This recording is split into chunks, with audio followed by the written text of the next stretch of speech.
Yan, good. Kanina nga pala, no? Alam ko, ano eh. Nag-translate lang siya eh.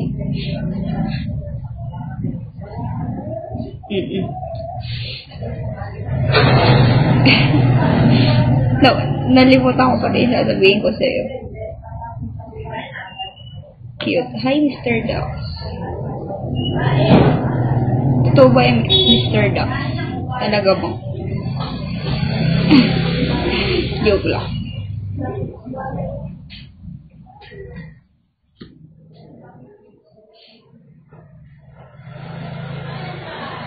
Hindi nagtatanong na ako baliw.